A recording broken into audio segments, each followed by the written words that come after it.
Wait a second. It's Friday. It's Friday afternoon. What the hell am I doing here? Why am I up doing like a podcast, like a full-blown podcast? It's not a wingy.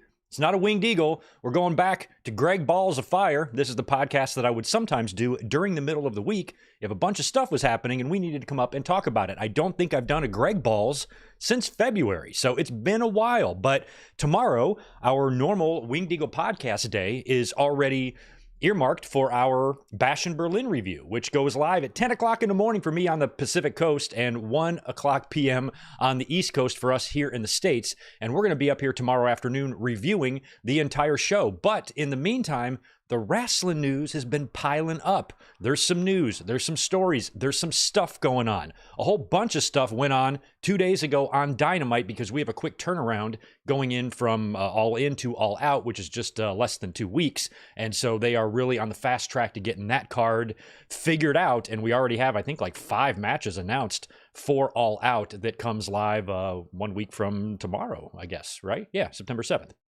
So we have a lot to talk about in that regard, plus some very interesting comments from Jon Moxley on Dynamite that I definitely want to address. But in addition to that, we've got news that just broke today about Swerve Strickland's AEW contract and how WWE feels about it. We also are going to be talking about the Vince McMahon Netflix docuseries that does now have a release date 4 years after the project was announced way back in 2020. We now know when we're going to see this thing, and it is going to be next month. We'll talk about that.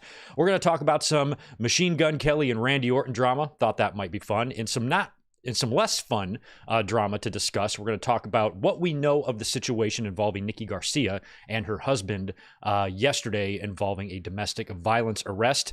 That's very bad. We were up here on Monday doing a Raw watch-along, and during that watch-along, we did discuss some of our memories of Sid, but I have not really come up here yet and given my thoughts on the passing of Sid. Psycho Sid, Sid Vicious, Sid Justice, whatever you want to call him. I want to offer a few thoughts on Sid today as well. And like I said, we're going to talk about Wednesday's Dynamite because even though we're not going to run through the whole show, there were some major angles, big promos, and big moments that went down on Wednesday that I want to discuss that is helping set up the All Out card, which now looks like it has about 5 matches on there. And like I said, I definitely want to talk about whatever the hell Jon Moxley was talking about on Wednesday on Dynamite as well. And then when all of that's done, we will predict the very large, massive, bloated 5-match Bash in Berlin card that is live tomorrow from Berlin. SmackDown, incidentally, just finished up taping. The results are all over the internet. We're not going to do any spoilers here, but if you just scroll around Twitter or whatever, you will be able to see what happened. As a matter of fact, the Wrestle Purists account is tweeting clips of the show because I guess, people over in Germany watching it live are, they're getting the clips from over there. I don't know. But there's clips all over, not from just fan cam, but like from you're watching it on TV. So all of that is available. And looks like they had a fun go home at SmackDown today in Berlin. And now they're going to be gearing up for the big Bash in Berlin tomorrow, which we will be here 24 hours from now. I'm going to go live tomorrow at 6 Eastern, 3 Pacific.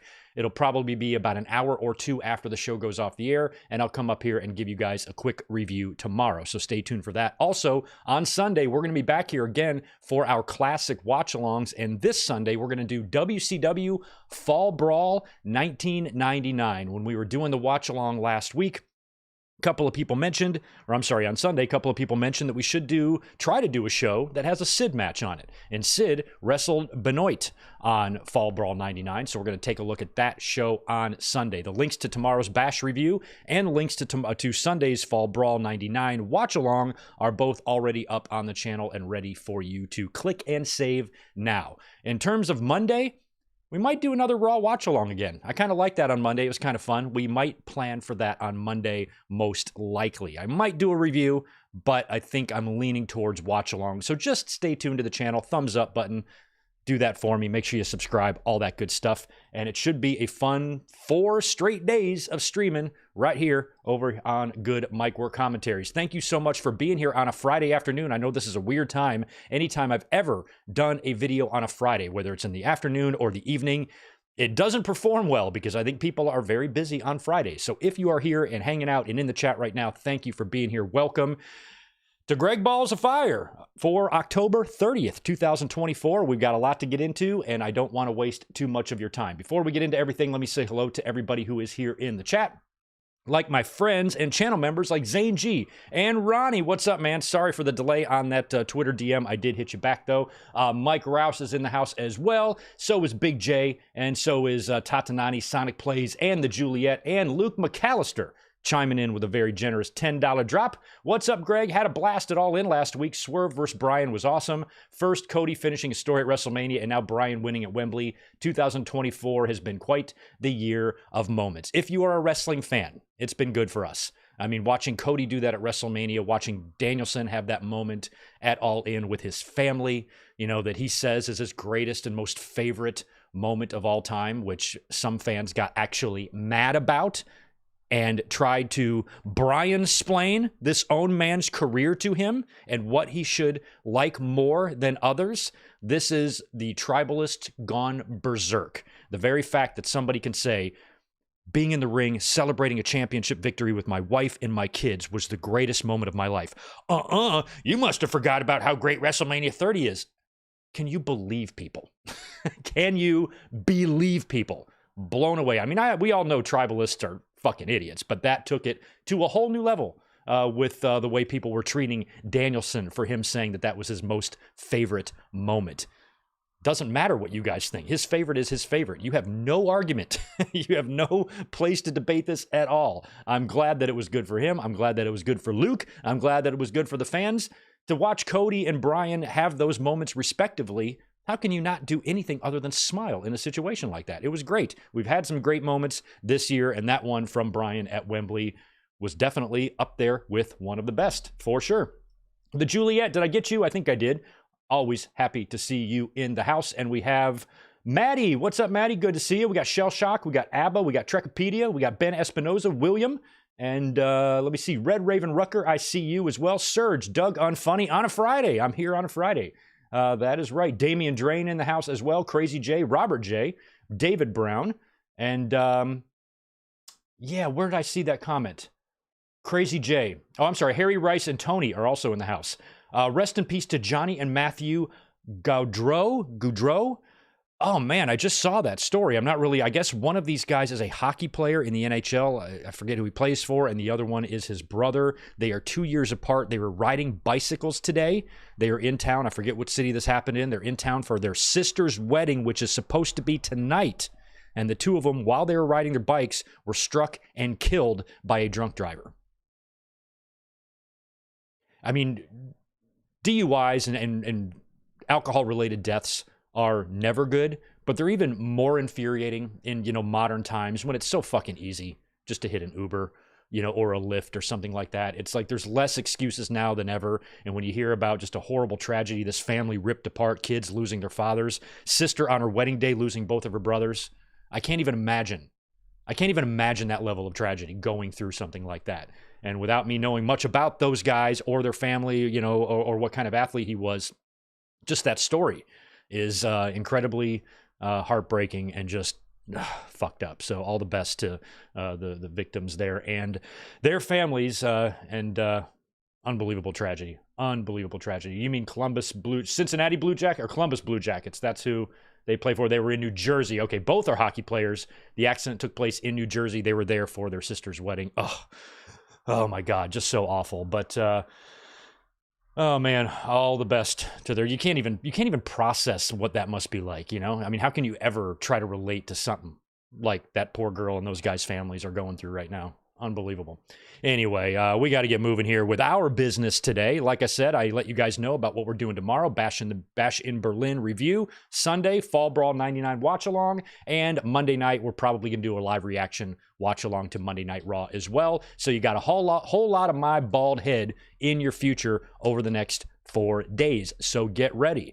Let's jump into some wrestling news first. Here's some news that was reported today, apparently. And this is regarding Swerve Strickland's new AEW contract. Now, on the day of All In, they filmed this. I guess it was aired on the 0 hour, but earlier on in the day, Swerve Strickland on camera with Tony Khan and Prince Nana signed his new AEW contract. Now, we don't know the specifics of that deal. It's reported that it's another 5-year deal or 4-year deal, keeps him with the company through 2028. And he did sign for a significant pay increase as well. Now, according to the Wrestling Observer newsletter and our friends over there, WWE might not be too happy with the financial aspects of Swerve Strickland's contract. Aw, that's a shame. Sorry, WWE. Sorry you're upset about something. Oh, shit, we got a billionaire competitor over here with fuck you money. We're now tied to the TKO umbrella, and we might not be able to just spend willy-nilly, which gives them an advantage, and that makes us mad. So we'll talk about what WWE thinks about this in a minute. But here is the report from the Observer today. It was well known that WWE tried to make a play for Strickland and Prince Nana. The deal was reportedly agreed to a few weeks back, but they saved the announcement for here. People were talking about how Strickland has become a rich man with a new deal, and it's believed to be among the biggest deals in pro wrestling, although would be very well below the Romans, the Codys, and the Randy Ortons. It's probably in the range of an Okada or a Mercedes Moné, based on what was hinted about regarding those deals. And in parentheses, it says, which are lower numbers than have been reported elsewhere. This deal is not at the numbers of what was reported for those deals, for either of those two deals. Okay, Dave. The deal and the offer to Daniel Garcia were told to us by someone on the WWE side for Garcia and more than one on Strickland as being bad for the sport because they are so far over what WWE would perceive the market value for both to be. With the idea he's spending more than he needs to, and raising salaries. Well, tough shit. You got a competitor that is a billionaire. You have a competitor with the ability to spend this kind of money. You guys got the money too. You're raking in billions in TV rights deals and Saudi Arabia deals and shit like that. Sorry that the contracts are coming up. The fact that we're even debating whether or not wrestlers should be paid what they're deserved is crazy. It shouldn't even be a debate. This is what happens when you have competing companies. You know, you're going to compete for talent and you're going to compete with money. WWE has every single advantage. They have every single advantage. There's only one aspect of free agent competition that they are more on an even keel with, and that's money, because Tony Khan and AEW can match anything WWE offers, and WWE, probably has, certain parameters they're trying to abide by as to not let these contracts get out of hand. Now, years ago, when WCW started kicking the WWE's ass, that was because largely the same deal. They had a much bigger checkbook to work with. They had a lot more money to play with, a lot more money to spend than WWE, who at the time was a small family-run company who was honestly living from pay-per-view to pay-per-view, check to check type of thing for a while there when it got really hairy. So they weren't able to compete then in those days either, which is why, a lot of those talents, especially Hall and Nash, those are the big ones, left for WCW because there was just too much money to walk away from, too much money left on the table there.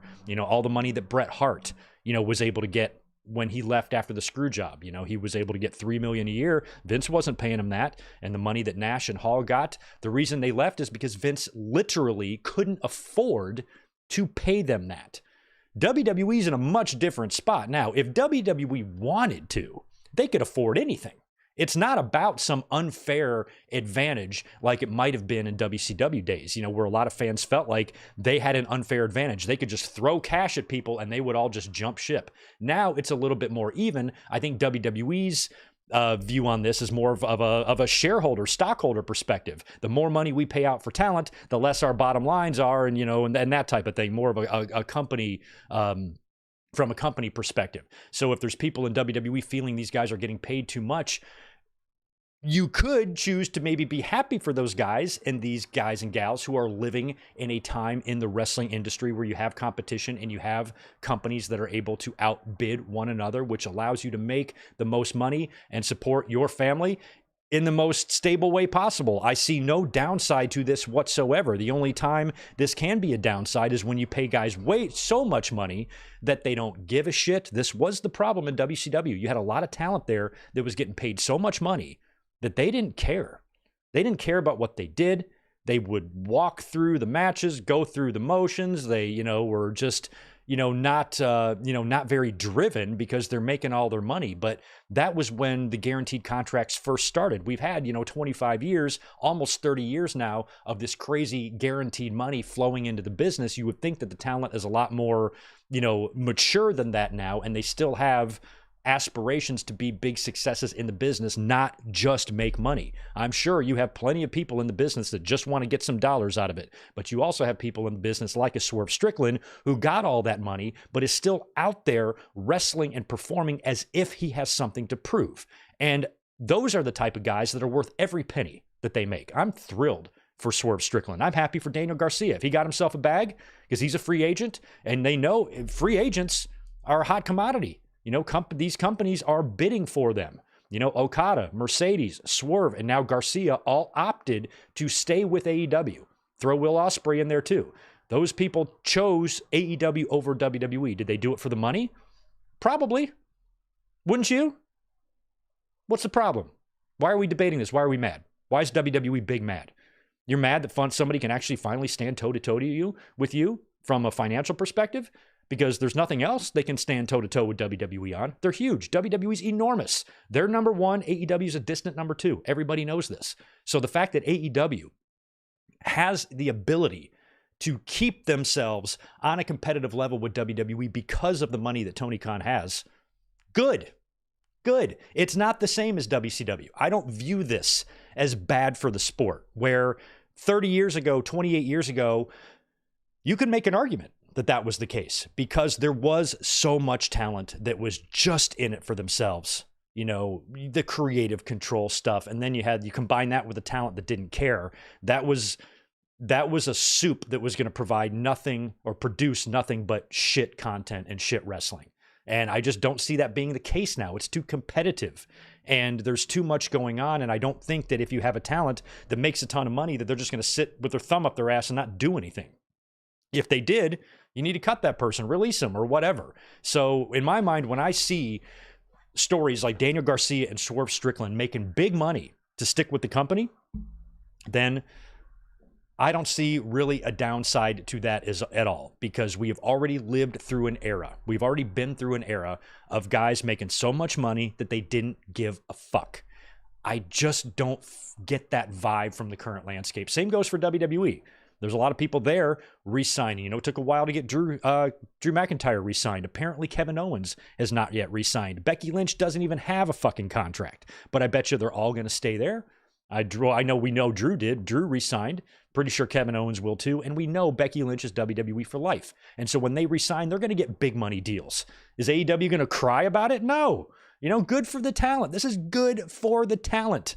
As a wrestling fan, having to sit here with no competition outside of WWE other than TNA, that was really tough to sit through for 2 decades. And the fact that we have another wrestling company on cable TV with a whole fuck ton of money and has a roster that is comparable to WWE is good for wrestling fans. There's nothing at all bad about that. It's good. And if WWE's butthurt that Tony Khan can chuck around a little bit more money than they can, get the fuck over it. You're still WWE. You're still the top of the mountain. And the fact that they tried to make a play for Swerve for the second time, apparently they tried to contact him when he first showed up in AEW and he ratted him out. Tony Khan's been pissed about the contract tampering stuff for a while. And now if they're trying to make a second play for Swerve and Nana, he already told you guys to fuck off once, so now he's sticking around, signed a long-term lucrative deal with the company, which I hope will make him a multi-time world champion there as well.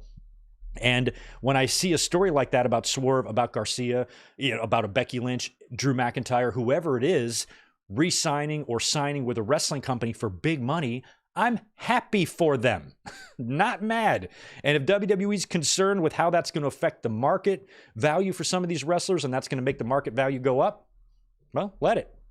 You just got to pay more. I don't give a shit about WWE in that regard. There was a time like years ago in the 90s where I might have been legitimately concerned for their financial situation. Not now. They're not going out of business. The fucking money they're raking in, these billions upon billions. Oh, stop. I can't stop the billions from fucking landing on me. Throw out an extra $1 million to a talent per year. You can afford it. You can do it. It's not going to be a back-breaking company ending type of thing to have the money go up like that, because both companies can't afford it. Both companies make a shit ton of money, or I should say WWE makes a shit ton.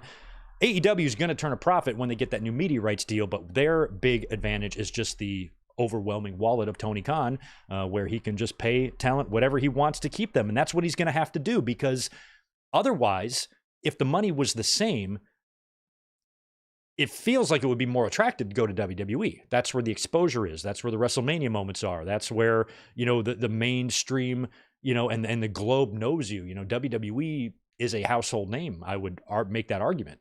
So if you want to be a star, you want to, use maybe WWE as a stepping stone to other things, or just get exposure and notoriety, WWE would be the place for you. So if both companies are offering you the same money, I'm going to pick WWE. The one advantage to going to AEW is they're going to probably pay you more money. And that is their leverage. So that's good. You want these companies to have things over the other. You want one company to offer something that the other can't do. And both companies do that. WWE offers a lot that AEW cannot give their talent. And AEW offers some things that WWE cannot give. That's what you want. You don't want companies with the same shit, offering the same stuff, doing the same stuff. You want these companies to be places where people can go and keep the business healthy, keep the wrestling industry and the wrestlers there employed, and giving them fresh, change of pace, fresh scenery when needed. Or if they decide they're a company guy and they want to stay with one place for life, let them. Like Becky Lynch will probably do when she finally turns back up and signs with WWE. So I see no downside to this at all. If WWE's upset about the money that's been paying out, both companies can afford it. I'm not too concerned about it from a fan's perspective. At the end of the day, this is not 1995 anymore. So congratulations to Swerve Strickland and apparently Daniel Garcia, who might have been raking in some big bucks on their new respective deals. Greg is very happy for them. Know who I'm not happy for? Mr. McMahon. Vince McMahon. Oh my God, this fucker's back in the news, and not for any good reasons either. The Vince McMahon Netflix docuseries has finally announced a release date. Now, this project was first announced in October of 2020. We were in the middle of COVID. So this is before the shit hit the fan. And we heard about this, but then when everything happened, it was kind of put on the shelf. We didn't hear much about it. We thought it might have been tabled or shelved permanently after some of the accusations and the Janelle Grant lawsuit, and of course, the federal search warrant and all that stuff. So we weren't really sure about the status of this docuseries. Well, apparently it is set for release on September 25th. This is going to be a 6-part docuseries on Netflix titled Mr. McMahon. And I'm going to read you the press release that Netflix put out yesterday. And I quote, Mr. McMahon chronicles the rise and fall of Vince McMahon, controversial businessman and co-founder of WWE, from his transformation of the WWE from a small regional business into a global entertainment powerhouse, to the explosive sexual misconduct allegations that led to his eventual resignation. This 6-episode series offers a deep dive into McMahon's life and his enduring franchise, culled from over 200 hours of interviews with McMahon himself prior to his resignation, his family members, business associates, and some of the most iconic names in wrestling history, as well as the journalists who uncovered McMahon's allegations. Filmmaker Chris Smith of Tiger King and executive producer Bill Simmons from 30 for 30 present an unflinching, no-holds-barred look at one of the most enigmatic figures in sports entertainment. Yeah, I don't know about this, guys. This is coming out on September 25th. Most of this documentary was produced, done, and the interviews were taped prior to the allegations and prior to Vince's resignation. So that's going to be weird if they've got Stephanie and Triple H and a lot of people currently still visible in WWE singing this man's praises in taped interviews. You know what I mean? And I think a lot of fans are very, very worried about the honesty in this, and the fact that there could be kind of a whitewashing job on some of these allegations. And of course, the biggest, most glaring issue is that Vince McMahon's story isn't over. He's in the middle of the biggest shitstorm of his life. How can you release a 6-part documentary when none of this story is even being finished being told yet? Because by the time Vince's full life is over, first of all, Vince is old, and he might be going to jail. I mean, based on what we kind of know, I don't know how he's going to avoid jail time based on some of the things we've heard and these accusations. I don't know how he's going to avoid jail time, especially when the Justice Department is investigating him, especially when he was served with a federal search warrant and his shit was taken out of his house. What did they find? What are they doing? He is in just a world of shit right now that could result in jail time. He might die in jail. And there's a lot of story here that's not even close to completion in terms of a lot of these accusations. So I think a lot of fans are just suspect of this a little bit and like, I don't know how honest this is really going to be. And I'm not too worried about the honesty. I worry about them maybe not focusing as much as they should on the sexual misconduct stuff because everything is still pending, because the lawsuit hasn't even gone to court yet. There's no settlement. Plus, we don't know about the search warrant or anything like that. So they're going to have an opportunity to not say a lot. But the fact that they've mentioned it right here in the press release that they are going to talk about the rise and his fall, I'm hoping that they will at least, include as much of that as possible. But for a 6-part series, it feels like it's going to be 5 parts of how great he is. And then that 6th part might be the bad one. Is that going to be something we want to see? And on top of that, it's on Netflix, which is going to be the home of WWE Raw starting in January. I wish this waited until everything went down and Vince McMahon, the lawsuit happened. He got in trouble with the federal government, whatever the repercussions are and the accountability Vince is going to face for these crimes. It would be great if he faced all of that and then Netflix released a 6-part series on what a horrible human being he was, and then they forced WWE to plug it on Raw.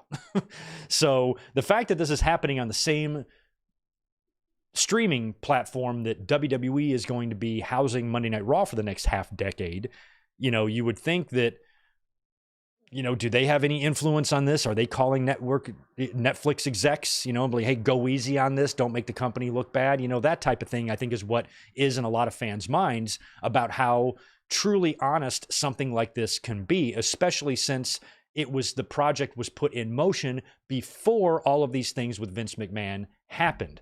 And it's going to be really gross after everything Vince McMahon has done, if we have to watch 5.5 parts of a Netflix series talking about how great this man is, and then in the last 30 minutes, they're like, oh yeah, and he's a fucking pervert and a sick sack of shit. So I don't know. I'm very kind of lukewarm to it. Obviously this should be an interesting docuseries, but I think a lot of fans are going to be focused on, the validity of a lot of what they're talking about and how serious they take some of these most recent incidents in Vince McMahon's life. So it begins on September 25th. I didn't see if all 6 parts come out at once or if they're one every day. I don't even know that. But once they're out, we will review them here on the channel. We'll talk about these episodes here, and it's not going to be fun to watch 6 episodes on this asshole, but we have a duty here on YouTube on this channel, and that's what we're going to have to do. So stay tuned. End of September, end of next month, we'll be up here, I'm sure, talking about the Vince McMahon docuseries. All right, what else is on my list here? Here's something interesting. We saw Machine Gun Kelly at SummerSlam, right? Well, this week he was a guest on Logan Paul's Impulsive podcast and claims that during SummerSlam weekend, in the ring, when everybody's kind of hanging around during the day, he told Randy Orton to fuck off to his face, or he said, fuck you, to his face, to Randy Orton. And I guess this was stemming from an Instagram post a couple of months back where Randy Orton threw some shade at Machine Gun Kelly or something, and apparently right in front of him, to his face, little skinny ass Machine Gun Kelly tells 290-pound Randy Orton to fuck you. And Randy Orton responded to this on Twitter with a couple of liar emojis or Pinocchio emojis or whatever. And then Machine Gun Kelly responds with a couple of tweets that said, and I quote, "Cameras were rolling. Tell WWE to put that out." And I kind of believe him there because cameras are always rolling on those big pay-per-views and when wrestlers are hanging out and stuff. That's how you get a lot of that, that footage that we see. So he claims that the cameras were rolling for all of this, and also follows it up with another tweet that says, quote, "You have my number, and you know why you have it, by the way, but I won't even put you on blast for that. Check your texts." So Randy Orton, MGK might have gotten into some naughtiness maybe years ago when Machine Gun Kelly was on Raw and Kevin Owens powerbombed him off the stage. Remember, maybe him and Randy Orton got into some mischief that weekend. And this is what he's talking about. So he's got some dirt on Randy Orton. And I guess in the Impulsive interview, if you're wondering why, if this is true at all, why Machine Gun Kelly would be able to say fuck you to Randy Orton and Randy Orton didn't choke slam him through the fucking dirt, is apparently Machine Gun Kelly's bodyguards were there and his boys were there, kind of around the ringside area. So they would have jumped in, might have been an ugly situation, and might have put, what the hell did Randy Orton even do at SummerSlam? Might have put his match in jeopardy. So that was an interesting little back and forth, though. We'll see if WWE wants to maybe bring this out into TV. Like if MGK and Randy Orton can privately work this out, Randy should be like, come to TV. Come to TV. Let's do something. Let me RKO you. It'd be fun. Just come on. So we'll see if that situation gets any better or worse. But it's always fun to watch beefs sometimes, especially when it's kind of a harmless one. Machine Gun Kelly or Randy Orton, I don't really care about either one of them individually. So whatever happens to them, and if they want to make this really ugly and juicy and dramatic for all of us sitting at home, cool. I'm down with that. Here's something that's not cool at all.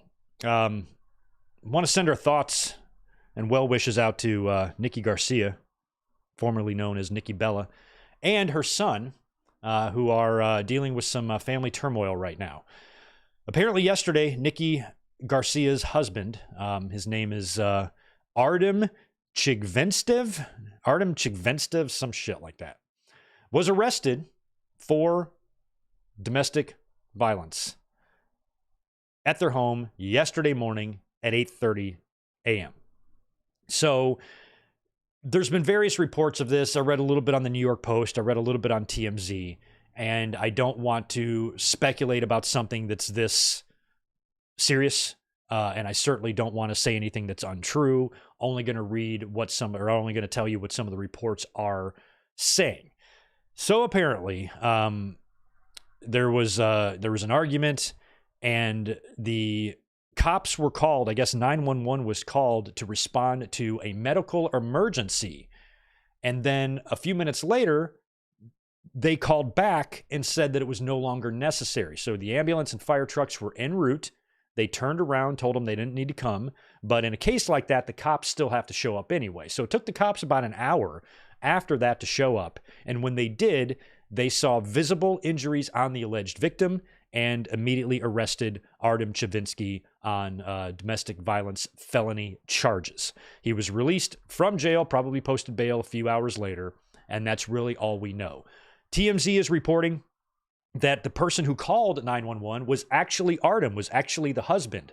I guess he claimed that there was an argument. Nikki was throwing shoes at him, and he reacted, and I guess he panicked when he saw the injuries to Nikki, and he was the one that called 911 himself. And then after that, decided it wasn't necessary or whatever, called off the 911 call. Cops showed up, saw the injuries, the visible, because I guess by law, if the injuries to the alleged victim are visible, that's a felony charge. So he was arrested, taken into custody in Napa Valley and was released a few hours later. And that's kind of all we know right now. And I don't want to speculate anything. I don't know. I never even knew Nikki's husband's name, so I can't pretend to know who this guy is. But apparently there has been evidence of them having a tumultuous relationship already, based on a few Instagram posts that she has made over the past year or so, hinting at the idea that the two of them have had their ups and downs. So if it is to the point where they are having knockdown, drag out fights, and there is a child involved, that is infuriating shit right there. So if it turns out, like everything is alleged, we don't know anything, but if it turns out that he hit her, fuck him. Nikki, get the hell out of there. Take that kid. Never look at that bastard again. Because I don't care what kind of crazy bitch you got throwing shoes at you. It doesn't matter. You don't hit them.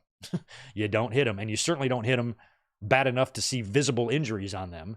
That's just obviously piece of shit behavior right there. So it's an ugly situation. You don't like to hear this, especially because there's a kid involved. It's the kid that I feel the worst for, because I was a 4-year-old kid that saw some violence. I know what that's like. And I'm 40, I'll be 47 years old on Friday, a week from today. I still remember that super vividly. And I was 4. Same age this kid is. The shit sticks with you. It's not cool. And I hope everybody can move on and stay safe from here on out. And if Nikki Garcia is in an unsafe living environment, she needs to get the fuck out of there. But that's her business, not mine. It's their business, not ours. But anytime you hear about some piece of shit husband putting hands, on his partner, on his spouse, and especially when there is a child present, that's kind of unforgivable shit right there. So he was arrested. Courts will deal with it now. I guess I don't know how domestic violence works. I don't know if they reconcile or something, if Nikki can opt to not press charges. But I don't think that matters. I think if you assault someone, that's assault regardless if they press charges or not. You still assaulted someone. That's still against the law. So we will see. Situations like this is probably going to involve some therapy and that type of shit. And then fucking 2 years later, it happens again. So let's just hope that all parties can move on with their lives. And put this, especially Nikki and her son, can move on from this and put it behind them, because it's just ugly. It's just an ugly, dramatic situation. I wanted to bring it up because a lot of people were going online and showing their support for Nikki, which was nice to see, that wrestling fans were really coming out for her, wishing her the best. Some fans were a little stupid. Oh, she should have stayed with John Cena, that type of stuff. Shut up. Shut up. The most important thing here is the safety of Nikki, the safety of her son, and the hope that nothing like this will happen to them again. And if this is a toxic relationship, get the fuck out of it, because toxic relationships, I'm here to tell you, don't stop being toxic. You're not in a toxic relationship, an abusive relationship, and then it suddenly gets better. No, it's always going to be that way. Always. If he hit you once, he'll hit you again. Get the fuck out of there, Nikki. And all the best to Nikki Garcia. I've had the pleasure of meeting her a couple of times. She came into my restaurant many, many years ago, and I got a chance to talk with her for a little bit, and then I ran into her at the airport like a year or two later here in San Diego when she was living here. So all the best to Nikki. Sad, sad situation. Speaking of sad, sad situations, I haven't really talked about Sid, have I? We're going to talk about Sid here in just a second. But before I do that, I'm going to go to the chat, because I think there's a super chat or two that I need to acknowledge. And thank you guys. And if anybody has not hit that thumbs up button yet, please do that for me. I would appreciate it. And again, thank you for being here on a Friday. I know this is a weird time and not a bad audience for a Friday afternoon stream. So I appreciate y'all being in the house. Juliet is throwing out gift memberships. Hooked up William there. Thanks, Juliet. For that, I'll have to check and see how many members we have right now. It's definitely over 100. And thank you to everyone for being a member. And we do have some members content coming to the channel. We had some last month with Elizabeth and I doing some watch-alongs. I do have some more coming to you in September. So keep that in the back of your mind. Okay,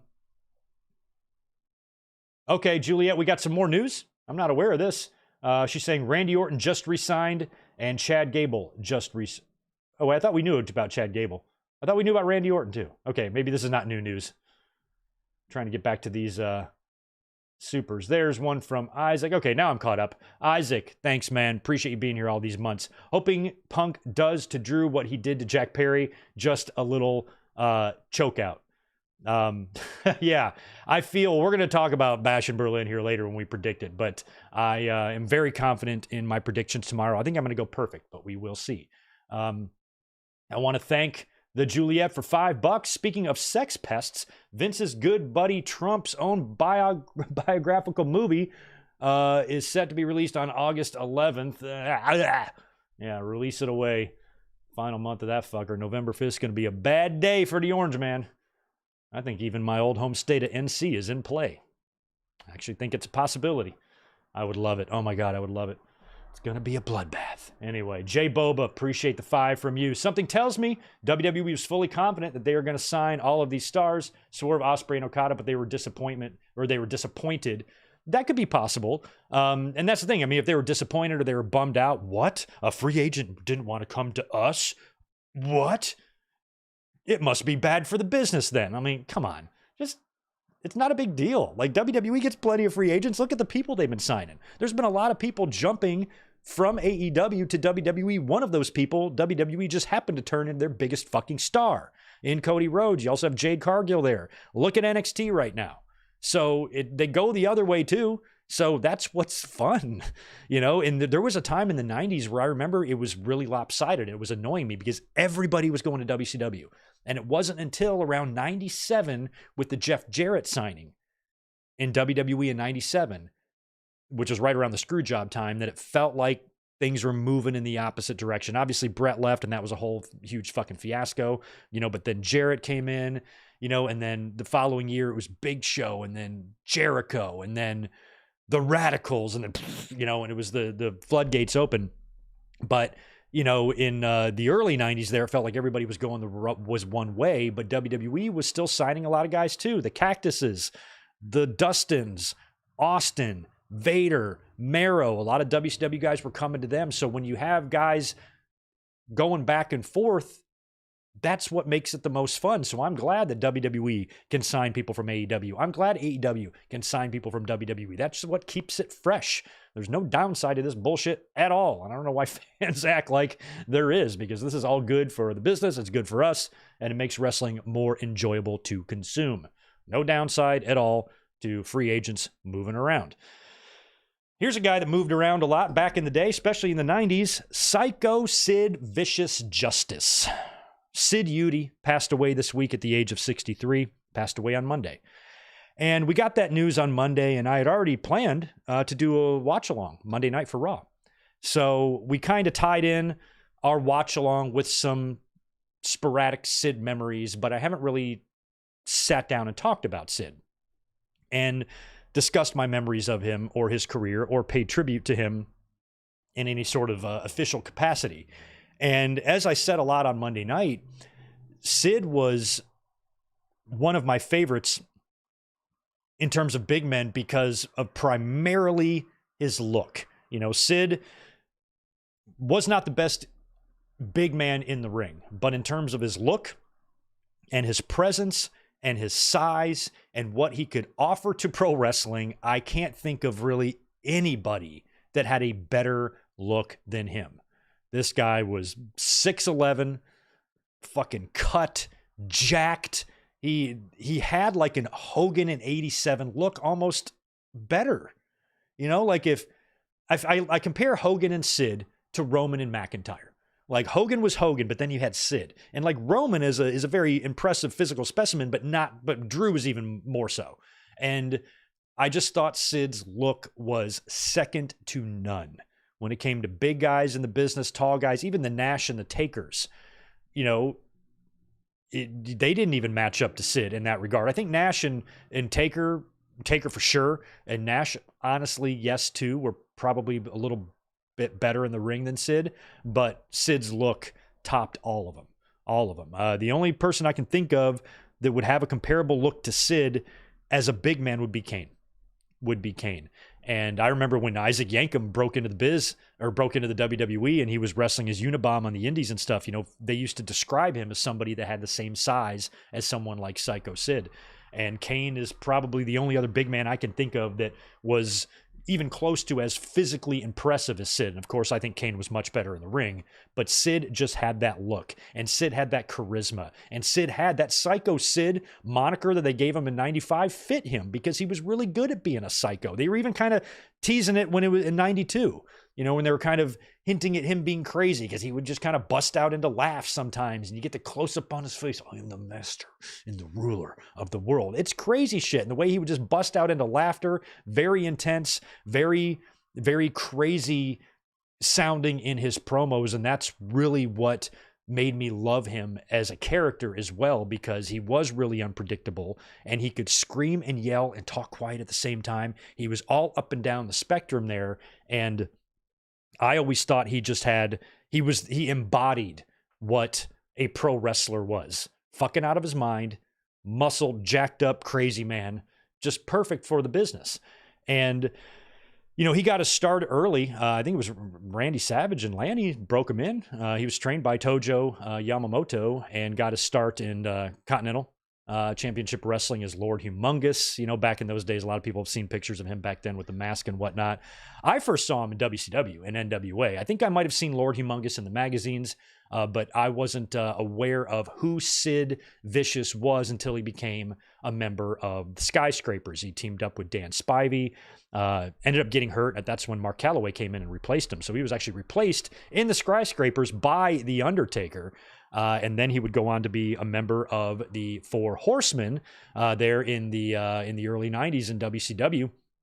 And there was the one War Games match in 91 where, you know, he powerbombed Brian Pillman on the cage, hit the roof of the cage with him or whatever. I mean, he was a big, scary beast even back then, even though he wasn't being booked like that. He was losing some matches and stuff back in those days, but you could see his size, you could see his presence, and I think it was when he was in the Four Horsemen, I started seeing him on magazine covers by this point, and that's when, you know, Sid Vicious really started being noticed in my wrestling brain, and I was really happy to see him come into the WWE in 1991. They brought him in. They dropped the Sid Vicious name, you know, because of the Sex Pistols connection, I guess, and they decided to call him Sid Justice in WWE. And he came in as this big babyface in 91. He was the special guest referee in the Triangle of Terror versus Hogan and Warrior match at SummerSlam. And that was the night that I realized what a big star this guy could be as well. I could see why Vince likes him. That night, he towered over everyone. Even Hogan. They were teasing that Hogan and Sid stuff really, really early. And Sid with that referee tank top on, he was, you know, I mean, and Hogan by that point was starting to slim down a little bit, kind of getting off the juice. And Sid, I think, had the better look. Going into that SummerSlam match in 91, I think Sid looked better than Hogan did. And he would stay a babyface for the entire fall. They teased feuds with The Undertaker. He had some matches with Warrior, I think prior to Warrior being fired at SummerSlam. And that would take us into the Royal Rumble in 1992, where he was one of the last three men in the ring with Ric Flair and Hulk Hogan. And he was the one that eliminated Hulk Hogan from the Royal Rumble. And if you go back and watch that show, the fans cheered their asses off when that happened. Even in 92, fans were starting to get tired of Hogan. They saw this new thing in Sid under the WWE umbrella, really being able to be showcased as the monster he was, plowing through everybody on television. Those amazing one-arm choke slams that he did. You just had unique choke slams. The way he'd bring you up and boom. You know, Kane's and Undertaker's, they were different. Sid just whoosh, bam. You know, it looked so good. And he just looked like a megastar there. And I think fans were happy. And of course, Hogan was a little bitch, tried to grab Sid by the arm. And that's when Flair came from behind and dumped him out and won the title. And that would take us into WrestleMania 8. Now, they tried to do the deal where Sid and Hogan would make up with each other, just like Bret and Owen did. And then Bret got his leg kicked out of his leg, where, well, Hogan didn't get his tagged because they made up. They faced Flair and Taker on that Saturday night special that they were still doing in 1992. And that's when Sid, I think, refused to tag Hogan. And that led to the big WrestleMania 8 main event. Sid wrestling Hulk Hogan in the WrestleMania 8 main event. A WrestleMania main event that ended in a disqualification, which still blows my mind. But it did. And Sid that night didn't lose to Hogan. He kicked out of the leg drop and everything. And he was a heel by this point. Hogan was leaving, but after that night, they both left. I don't recall why Sid left in 1992, right after WrestleMania 8. There's been talk of and stories of how Vince really wanted Sid to be the next guy. He wanted to give Sid the keys to the store and become this new monster babyface replacement for Hogan, and Sid kind of balked at it, wanted to be a monster heel instead. And whatever the hell led to, I don't recall. I should have looked this up before I talked about Sid here. I don't really remember offhand what led to him leaving right after WrestleMania 8, but it feels like, Sid just made the decisions that he felt were right for him at the time. I think he was a businessman. He didn't often make the best business decisions, but he treated everything like a business. Everything. And you hear wrestlers, like somebody shared an ECW story. I think it was Lance Storm, shared a story from how when Sid was working in ECW, like 99, whatever year that was, he would come in, show up there. He was already wearing his jeans. He would just take his shirt off. He'd go to the ring, choke slam a couple motherfuckers, grab his bag, and go right out the door. Just came in, did his work, left. Just all business all the time. And he would be gone after WrestleMania in 1992. For like 3 years before finally turning back up. I think my favorite memory of Sid Justice in those days is when he went apeshit on the barbershop. That was leading up to the Hogan match, remember? And he scared the hell out of Beefcake, and he had like the product, the shaving cream on his face or whatever that powder was that flew in his face, and he's just screaming into the camera. That was peak Psycho Sid in my mind. Just a perfect illustration of how crazy that man could be. But then he disappeared, for many years there, worked a lot in USWA, worked with Lawler a lot. And then they brought him back in 1995, right before WrestleMania 11, shortly after the Shawn Michaels and Diesel breakup, to be Shawn Michaels' new bodyguard. And I'll never forget watching Raw that night. I didn't know who it was going to be, but they were teasing that Michaels was going to announce a new bodyguard. And Sid wasn't even on my radar. I watched Raw live that night, and I'll never forget how Shawn introduced his new bodyguard. He goes, "Ladies and gentlemen, the new bodyguard of Shawn Michaels." He says, "The big, the bad, the vicious Sid." And I'm like, oh, wow, Sid Vicious. And my mind was blown because I had only seen pictures of Sid in the magazines working USWA. He never turned back up in WCW, I don't think, during that hiatus. He might have in 93. Did he go back there in 93 to WCW? Felt like he was pretty much gone from the spotlight there for the 3 years in between WWE runs. And so coming back and seeing him, incidentally, this is on the King's Court. Earlier on that week, Sid dropped the USWA title to Lawler. And now he's walking out here being introduced as Shawn's new bodyguard. And I thought this was a home run. Like as a fan, I'm like, oh, this is big. Sid is back. And I remember Sid from 1992. And they were even referencing his past run there. They showed a little video package of him in 1992. Now, they weren't referring to him as Sid Justice. They weren't referring to him as Sid Vicious. They were just referring to him as Sid. Now he was just going to be Sid, one name. That would start to change into Psycho Sid as they got rolling. But when he came in as Shawn's bodyguard, one thing I noticed right off the bat is that Vince didn't have the hard-on for Sid that he used to. Vince's hard-on is now for Diesel. Vince likes Diesel. Diesel's the champion. And Vince's first order of business then when Sid got there was to immediately make Sid Diesel's bitch. Instantly. He was only Shawn's bodyguard for like a month or two. You go into WrestleMania 11. Sid actually contributes to Shawn Michaels losing the championship. The next night on Raw, Diesel offers Shawn a rematch. Shawn graciously accepts and tells Sid, "I'm going to give you the night off in this rematch." That's when Sid attacks Shawn, beats the hell out of him, power bombs him 3 times. Diesel comes out to make the save, and you set up those In Your House matches. And so now you got Diesel and Sid at In Your House, which I think also ended in a DQ, I believe. I can't remember how the fuck that match ended. But it led to the King of the Ring tag team match. And it was Sid and Tatanka versus Diesel and Bigelow, one of the worst King of the Ring main events of all time. And they made Sid a bitch. He ran away from Diesel in the match to end the match. So yet another pay-per-view main event. So help me out here. Sid might have been pinned at In Your House, the first one. I don't think so, though. Did we get 3 straight pay-per-view main events with a DQ? Main event. Oh, I guess not WrestleMania 11 because it's LT and Bam Bam. But Shawn and Sid at Mania 11, then Sid and Diesel at In Your House, then the King of the Ring match. Isn't that like DQ count out or something like that? Or no, I guess Sid and Diesel wasn't a DQ. I'm sorry, I'm confusing my own self here. But back in those days, it felt like Vince just wanted to make Sid Diesel's bitch. So he runs away from him at King of the Ring. Then they book the Lumberjack match for the second In Your House. That's when Diesel beats Sid, and then Sid moves into an Intercontinental title program. See, he's supposed to face Shawn for the Intercontinental title at SummerSlam. Shawn wins the title at that same In Your House that he loses to Diesel. It's supposed to be Diesel and Shawn for the IC title at SummerSlam. Gorilla Monsoon says, no, we're not going to do that.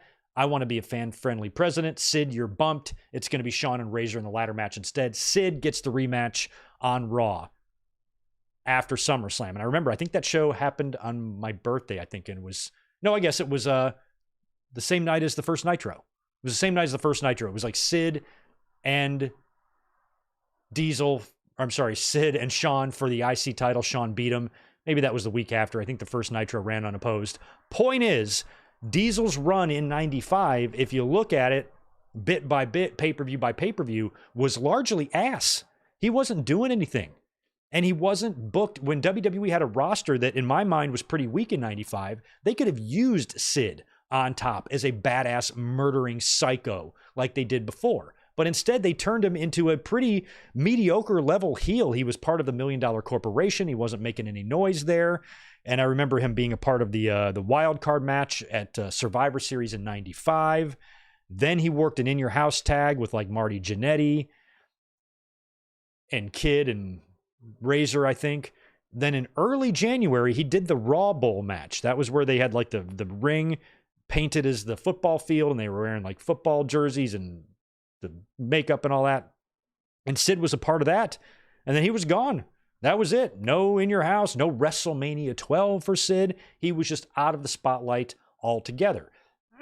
Fast forward to July of 1996, Ultimate Warrior gets his ass fired by no-showing a bunch of live events. One of those I was there for. And it was that night that Sid showed back up, took Ultimate Warrior's place, beat Owen Hart in Joe Louis Arena on a Saturday night. And Sid had not been seen on TV. He had not been seen anywhere. And I'm like sitting there with my dad who went to the show with me. And I'm like, what the fuck is Sid doing here? Well, 2 nights later, on Monday Night Raw, is when Shawn Michaels and Ahmed Johnson are going to reveal who their replacement is going to be for the Ultimate Warrior, who's now shit-canned. They've got a 6-man at the pay-per-view against Cornette's group, and they need a replacement for the Warrior, and that's where they reveal Psycho Sid as their partner. So I got an early sneak peek of Sid coming back to the company, and that was the Sid that felt like should have been the Sid the whole time. He was a little more jacked up. He was a little bit more intense. Jim Cornette sold it beautifully. What the hell? That guy's crazy. He's going to fucking kill us. And Sid, just the way he talks, twice now Shawn has released me, and he just does his Sid stuff. And it was like instant. Even though they lost that match at International Incident, Sid felt different. He felt different from the moment he showed back up on TV on Raw in 96. Because now Diesel's gone. Kevin Nash is in WCW. Scott Hall's gone. Roster's, a little bit weaker. They could use someone like this, and they almost immediately pushed him as a big deal. Now, he was right there at the right time because at SummerSlam, he beats Davey Boy Smith in just a standalone one-on-one match, but Shawn has his issues with Vader. So Shawn then doesn't want to work with Vader anymore, and they end up inserting Sid into that spot. Shawn works with Mankind at Mind Games. Then in the October In Your House, I think that's Buried Alive, Sid works Vader. Winner of that match gets the title match against Shawn at Survivor Series. Sid wins, goes into Survivor Series. He's got the support of the Madison Square Garden crowd coming out. It was just that vibe, just the way his music hits, and he comes down to the ring, and you got Howard from West Memphis, Arkansas, and he's just fucking fist bumping everybody. I'm like, you could feel it. And the crowd was just behind him. The crowd also showed a lot of love to Stone Cold Steve Austin that night, who was still, working pretty heavily as a heel. And so there was just something different. That's my favorite Sid moment is Survivor Series 1996, because he just looked like a star. Seeing Sid, he won the title in Madison Square Garden. That's what you want to do. Winning the title in MSG. That's a small list. It's not huge, so if you're able to do that, to me, that's the pinnacle of anybody's career, being able to win the world championship in the world's most famous wrestling arena, Madison Square Garden. And he did that, turning heel, hitting Jose Lothario and moving into that program with Shawn that was kind of set up like Rocky II, with Sid playing the role of Clubber Lang. And, or Rocky III, I guess, right? Rocky III.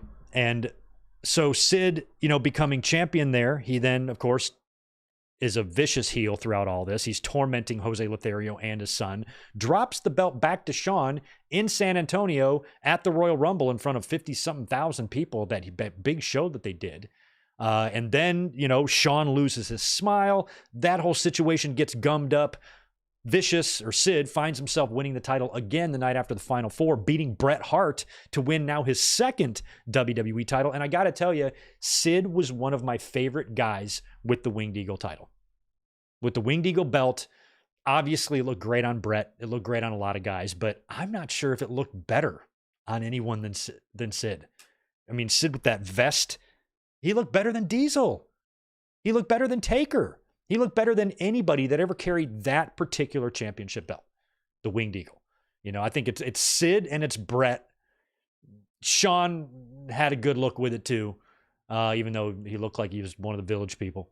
I gotta vote Bret and Sid for the two guys that looked the best with the Winged Eagle, didn't he? I thought he did. Just looked like a badass. There's those promo photos, of him holding the belt and his fucking Jesus Christ, man. He looks so good with that championship. So now he's a two-time champion. He's only worked 2 WrestleManias in history, and both of them were main events. That's a crazy stat. Anybody else only have 2 WrestleMania appearances, and they're both main events? Technically, he appeared at 11. He was at ringside, but his 2 WrestleMania matches were main events. Hogan and Taker, 8 and 13. That's incredible. Dropped the belt graciously to Undertaker. And then it was softball time. And of course, we know that Sid loves softball, and he plays in softball leagues. And a lot of times he would disappear from the pro wrestling landscape during softball season. And this kind of happened again in the spring of '97 here. He was supposed to work with Bret Hart at Revenge of the Taker. And of course, he went AWOL or something. Stone Cold filled in instead. And I think him and Bret main evented Revenge of the Taker that night, I believe.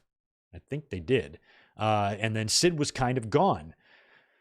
And I forget, in '97, there was like a car accident with like Doug Furnace and Phil LaFon. I think Sid might have been a part of that. There was some sort of a car accident. And he was kind of off TV there. And then they started setting up for Canadian Stampede. It was going to be that 10-man tag. And there was a Raw in June leading up to that. Might have even been before the King of the Ring, before the Bret and Shawn pinch fight. And Sid came out. I guess Austin had a tag match later that night against that might have been the night that Davey and Bulldog lost the titles. I don't remember. But Sid, it was Austin out there with the Patriot and I think with Shamrock. And then Sid just walks out. It's Psycho Sid wearing street clothes. Huge ovation from the crowd. Will Sid be Stone Cold's partner tonight? That was it. We did not see Sid again in a WWE ring until 2012 when he showed up and beat Heath Slater. 15 years after that. So when you look at Sid's run in the WWE, his 3 runs there, they were short.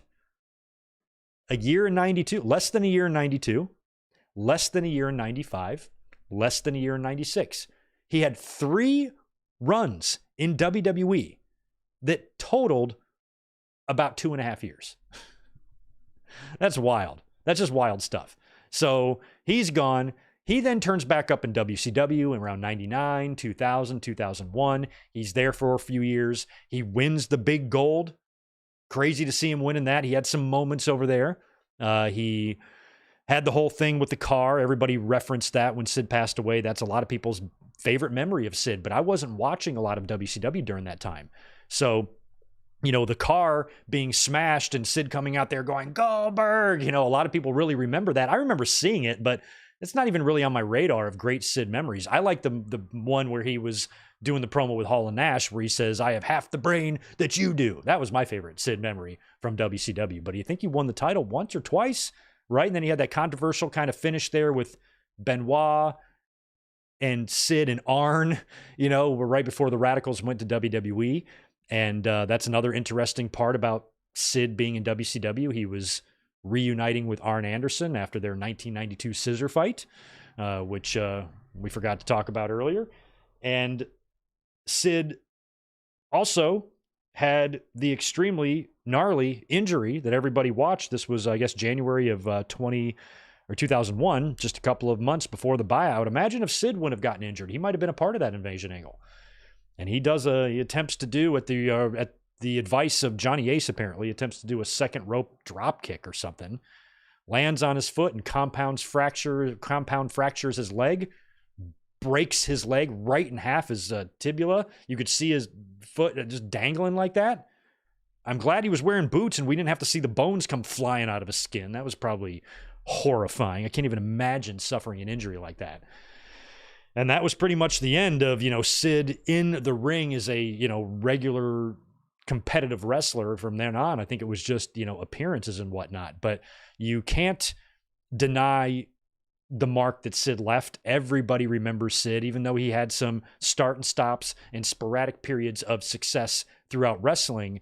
Imagine if he had just a full body of work with no interruptions, with no softball seasons, with no start and stops, with no leaving, no coming back, nothing like that. And he just had a legacy that stretched like an Undertaker. There's no telling what this guy would have accomplished. And I think he could have been the biggest star in the business in two different eras. I mean, only Hogan and a couple of other guys have been able to do that. So Sid was awesome. Sid was memorable. I'll never forget that guy. He has provided me with endless amounts of memories, goof ups. We're live, pal. Sid screwed up that interview. I think that was like at a free-for-all on an In Your House or something. And JR had to be like, we're live, pal, when Sid wanted to restart the interview. So there's been little like hiccups and goof ups that are just kind of synonymous with Sid that I don't think about in any other light other than positive ones. These are things that tickle the shit out of me, and I laugh whenever I think about some of the funny things that Sid said because they're endearing. It's what makes him lovable. It's what makes him Sid. Sid thinking he has half a brain of somebody else is what makes Sid Sid. It's just like how math makes Steiner Steiner. There's some aspects of these guys' careers that they are really remembered for, and those are one of them. And Sid was the best at portraying an unpredictable person because he never knew what he was going to say, and his promos were up and down. They were a little bit of both mixed in. Savage was like that. He would scream and then he'd get into that part of his promo. Sid did that, and he'd take you on a ride. Where other guys take you on rides in different ways. Hogan's, very intense. Something, brother, I'm going to backstroke to safety. Jake just speaks with one voice, doesn't yell at all. Warrior just screams like he's batshit nuts. But then there's guys like Savage and Sid who show you a lot of range of emotions all in one promo to where it comes off more, more unpredictable and unbalanced than anything else, which is, what you want in wrestling. You want wrestlers to be crazy. And Sid was crazy. And all the best to the Udy family, his family. His son was the one that broke the news on Facebook, I believe, of his passing. He was dealing with cancer, and he was 63 years old. And that's pretty young. That's a shame. Sid, I think for, the physical shape he was in, he looked like somebody who was going to live to be 100 years old. So dead at 63 due to cancer is unfortunate, and it's a shame. And condolences to the Udy family, and rest in peace and long live Psycho Sid. Also, God, not really much of a footnote. I hate to say it like it's a footnote because it's not. The wrestling world also lost Villano 5 this week, who passed away at the age of 62, Ray Mendoza Jr. This was confirmed this week by CMLL. So rest in peace to Villano number 5. And the Villanos, I only really knew them from WCW. Obviously, they have, long storied history in Mexico. But when they were all in WCW, it was fun seeing the Villanos there. I loved all those guys. I loved some of the lesser known cruiserweights that WCW would bring in, like the Villanos, Super Calo. I don't want to say La Parka, but never felt like La Parka was ever really a competitor, for the cruiserweight title. But he was a pretty big star in Mexico. I know Super Calo, the Villanos, El Dandy was another one. Some of those guys I always loved during those days in WCW, and they really helped make WCW watchable back in those days. So rest in peace to Viano number 5, and condolences to the Mendoza family. All right, we need to get into some Dynamite and All Out and predict Bash in Berlin. But before we get into that, let me just cruise here. Did I just see Apron Bump? What's up, man? I love Sid's performance in that 6-man from International Incident. Yeah, he was on a roll that night. It's crazy that they lost that match. Sean got pinned by Vader. Good to see you in here, Apron Bump. Hey, Killicam, thank you for the $2 outside Raleigh, NC.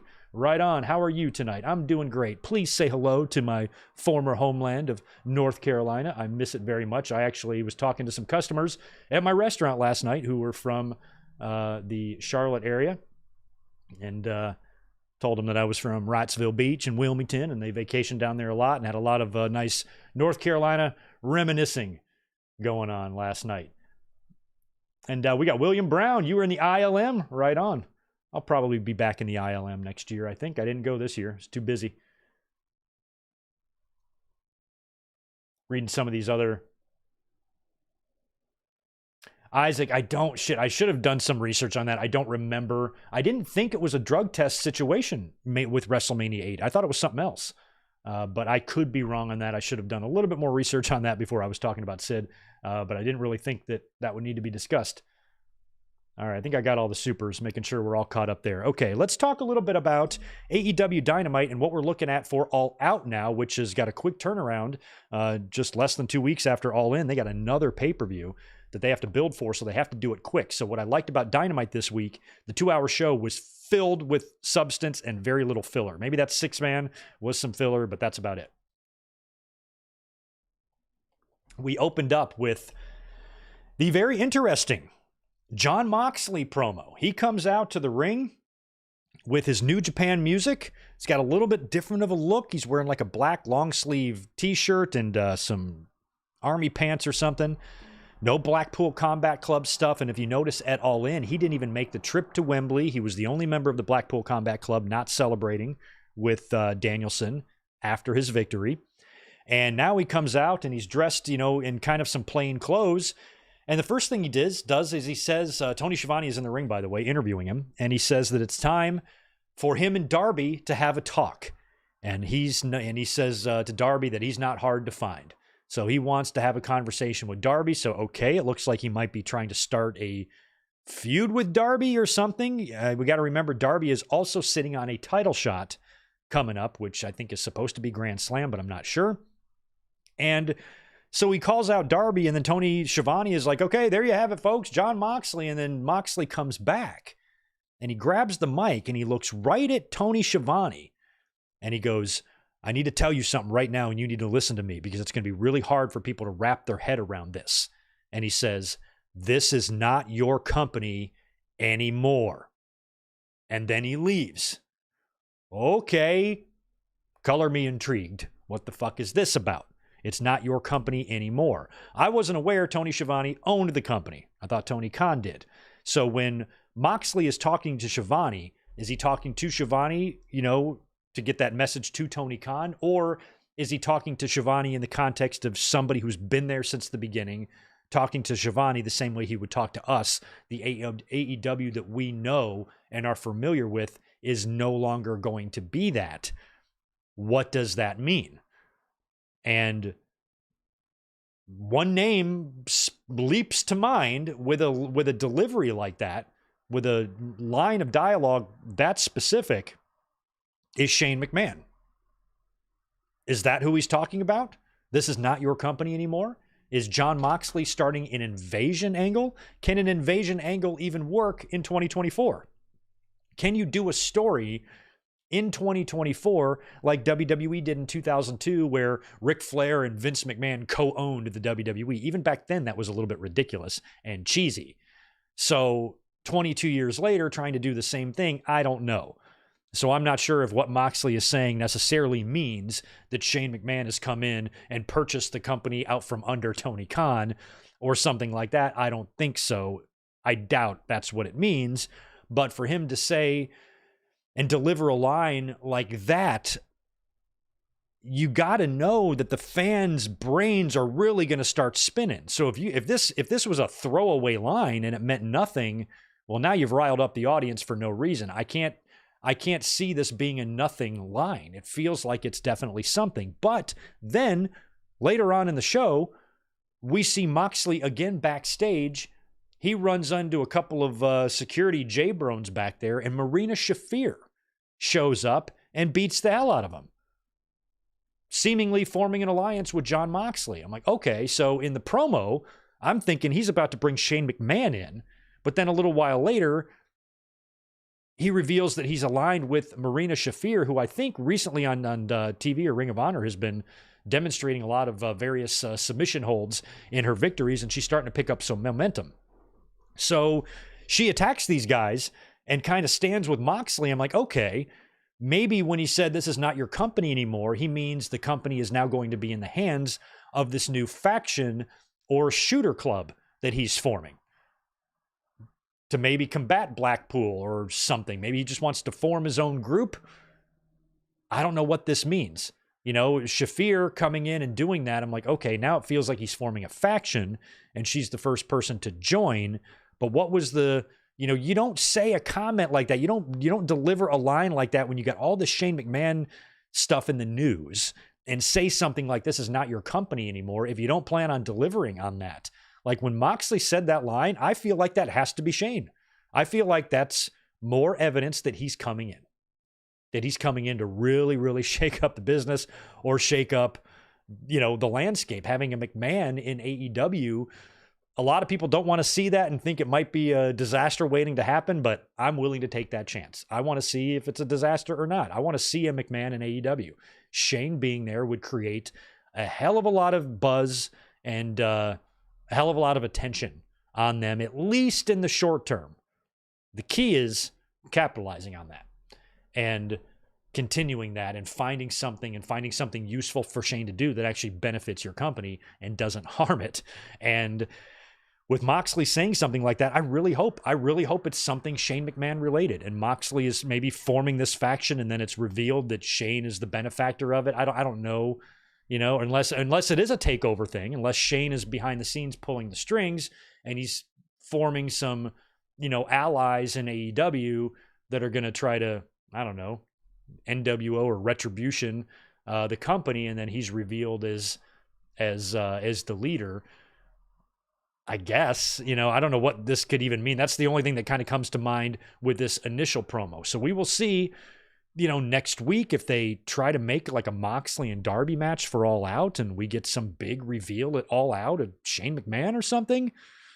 Shit, it could happen. So let me know in the chat, or if you're watching this on demand, down in the comments below, what you think this could be about. If it's just Moxley forming a new faction and there's really nothing to this, or does he mean something more serious? I mean, the way he came back to deliver this line, he was done with his promo, he came back, I want you to listen to me real good, because it's going to be hard for people to wrap their head around this. We can all wrap our heads around a faction that wants to take over. That's easy. We've been wrapping our heads around that shit for decades. But if it's really going to be hard for us to wrap our head around, and if it's really going to be that surreal, that's something that I would peg for a Shane McMahon. That's what I would consider to be surreal. That's what I would consider something that I have to wrap my head around. A faction is easy. Just a regular ass faction, that's super easy to wrap my head around. One of the easiest things to do as a wrestling fan. So Moxley has to mean something by that, right? Let me know all your ideas there in the chat. The promo between Hangman Page and Swerve Strickland was really good. Hangman Page defeated Tomohiro Ishii in a one-on-one match. After the match, Swerve comes out and the two of them have a great exchange on the mic. Hangman just straight calls Swerve a piece of shit, and he says he can't wait to beat him on his own. Swerve reminds him that Hangman hasn't been able to get it done, but Hangman says it was all because of outside interference. Swerve can't beat Hangman on his own. You beat me the first time with help from Nana. You beat me the second time with help from Nana and Brian Cage. And the third time, you couldn't beat me in 30 minutes. So he kind of wants a match to where no one can interfere and no one can no one can stop him from beating Swerve. And so Swerve was like, all right, why don't we do a cage match? He proposes a cage match for All Out, and then gets in Hangman's face and talks about Hangman being obsessed with him, being too obsessed with him. He goes, I wasn't thinking about you. I was thinking about the world championship. And I was able to, become world champion and have myself a run. You've been so obsessed with me that your whole entire career is going up in flames because of your focus on me. And he says a lot of things that cut to the bone, brings up Hangman's family. He says, I followed you to your house one night and I saw you leave with your pregnant wife. You're about to become a father for the second time. And that's who, I thought you were going to be. But who you really are is this just obsessed maniac who is so obsessed with another person that it's causing issues with your career and your family, and says a lot of things that really seem to get to Hangman Page, and he just storms off and leaves. So it's going to be Hangman and Swerve Strickland in a cage match at All Out, and I feel like that's going to be Hangman's match to win there. I think Hangman should win this one because it feels like, based on this promo, AEW wants this issue between these two to continue. So I feel like if Swerve beats Hangman, then the feud will be over. Now, granted, Swerve just lost the title. You would like to see him bounce back with a title shot here, but I'm not too worried, bounce back with a victory here. But I'm not too worried about that, because a loss won't matter if, here's my point. Here's my thoughts on this. And I'm not saying this is the plan. I have no idea what their plan is, but let's just say hypothetically, AEW's plan is for Swerve to be the one to take the belt off of Danielson. That's a little ways down the road. So if that's the plan, if that's the working plan right now, it doesn't matter what he loses right here, because there's a lot of guys queued up for title shots right now. We have Darby Allin, Jack Perry, and Christian all sitting on title shots. Jack Perry's going to get the first one next Saturday. So Swerve, even if he's going to be facing Danielson again for the title, that's not going to come until these other championships matches are done. So he's got some time. He can work a couple of matches with Hangman Page. I think Hangman Page beats him in the cage, and then they maybe do a blow-off at Wrestle Dream, where Swerve wins that. And then after that, he goes on, Swerve might face Danielson at Wrestle Dream. Not sure. It depends on what they do. But my point is, Swerve can lose this cage match. So if he loses the cage match at All Out, I don't want fans to freak out. Oh, they're burying Swerve. It doesn't matter. He can lose right now, because all they have to do, as we've seen, AEW's got no problem passing out title shots with relative ease. He can lose this match with Hangman Page and just be stuck in some four-way match, number one contenders match in 3 weeks on Dynamite, and win that. And presto changeo, he's number one contender again. Doesn't matter if he loses here. Doesn't matter at all. So he can lose here, then have another blow-off with Hangman, potentially win that, and then still go on to maybe be the one to defeat Danielson for the championship. Or maybe the plan is for somebody else to beat Danielson for the title and Swerve to beat him. I definitely think Swerve needs to be considered to win that championship back, when Danielson's run is over. So if Danielson, assumingly, is going to defeat these guys, if he's going to beat Jack Perry, and he's going to beat Darby, and he's going to beat Christian, he's going to have some pretty rapid title defenses, like almost Brett in 1992 type of shit. When he won the title and he was defending it against everybody, Danielson is going to have to do that if AEW has no plans for him to drop the title to either of these guys. I know there's been talk of Darby Allin being belted up and made AEW champion, but I feel like when he gets the match against Danielson, maybe Moxley interferes in that and costs Darby the match or something. So that'll be a way to protect Darby in a loss to Danielson. And then Danielson, I think, should beat Christian, although I feel like Christian is going to take the fullest advantage possible of this contract. So if this is a cash in anytime you want situation, like a Money in the Bank type of thing, then he's going to cash it in the sketchiest possible way. So I'm not even sure if Christian's title defense is going to come in a standalone match. It might come after a match, before a match. Christian might insert himself, making him a triple threat, something like that. His title defense might come at the same time as one of these other title defenses. That's very possible. But Danielson is going to have some hills to climb before him and Swerve perhaps link back up. And it just depends on when Danielson's going to hang him up for good, and he would be cutting a promo later on. But we are now set for a cage match between Swerve and Hangman at All Out, and that's going to be good, and that's going to be bloody. That Texas Death Match was bloody. That was the one where Swerve was like drinking his blood, right? So I'm not sure if it's going to be to that degree, but we're definitely going to have some blood spilled in that cage match in Chicago next Saturday. Jamie Hayter, she's back. We saw her show back up at All In on the pre-show after a 15-month injury absence. She's back now, looks better than ever. She's slimmed down. She's got red hair. She's in great shape. And she had a match on Dynamite defeating Harley Cameron, and she looked awesome.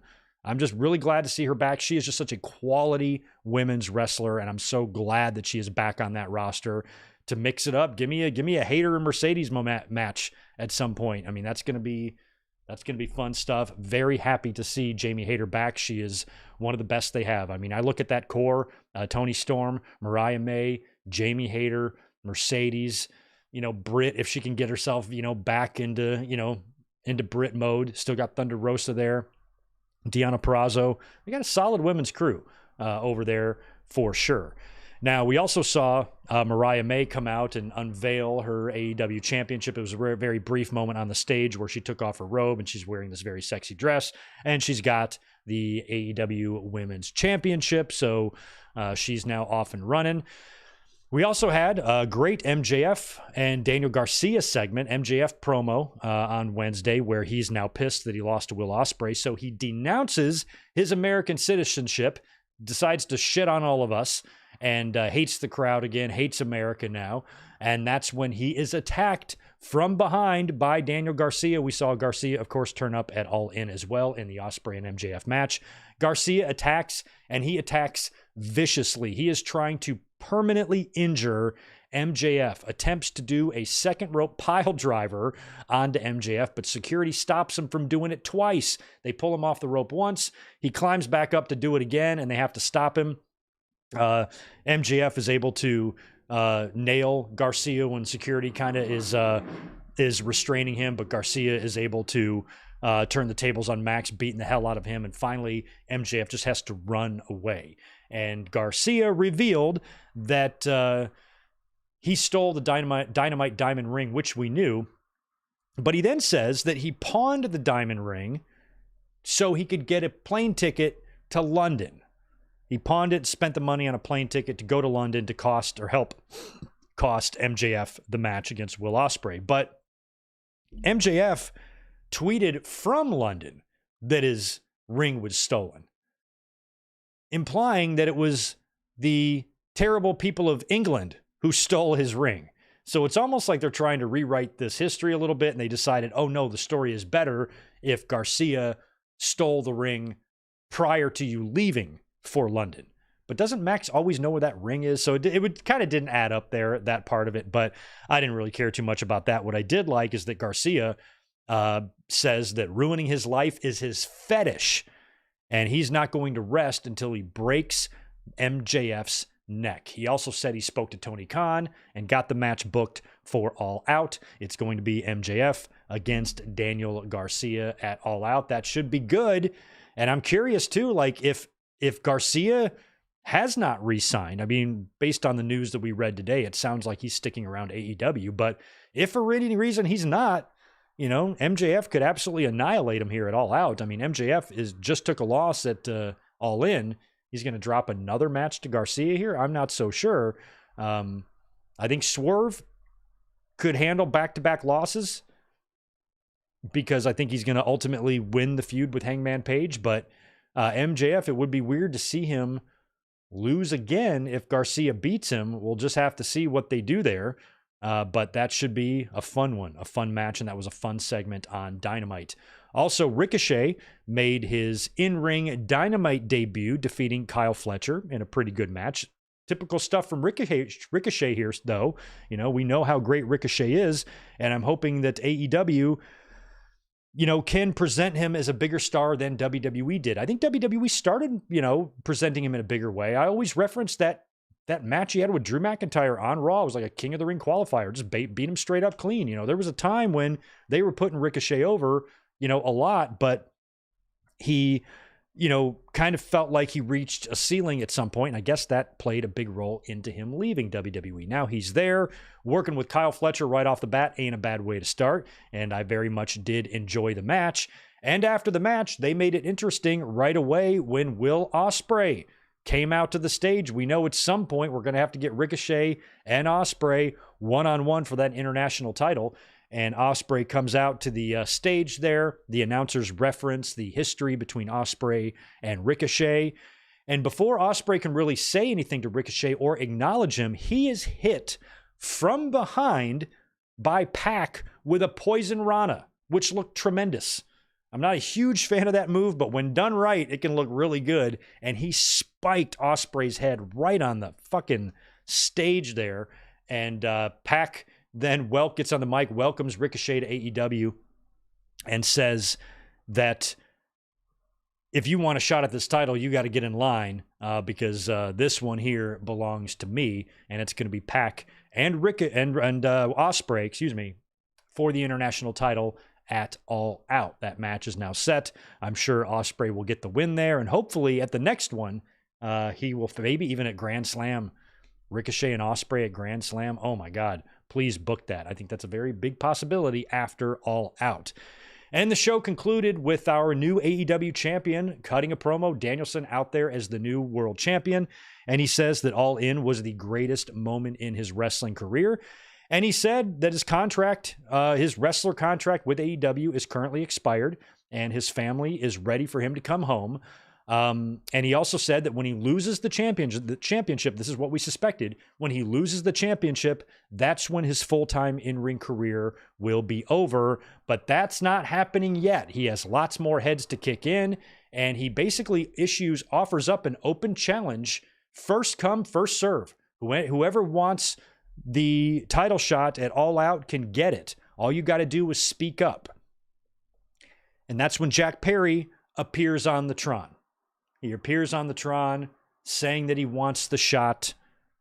And then from behind, it turns out that the image of him or the video of him on the Tron was just a video, a recording. Jack comes in from behind, attacks Danielson, beats him down, and then, holds up the championship, and the show goes off the air. And Jack Perry is going to be Danielson's all-out opponent. But what I didn't like about this is that Danielson announced there in the promo that there's going to be an open challenge.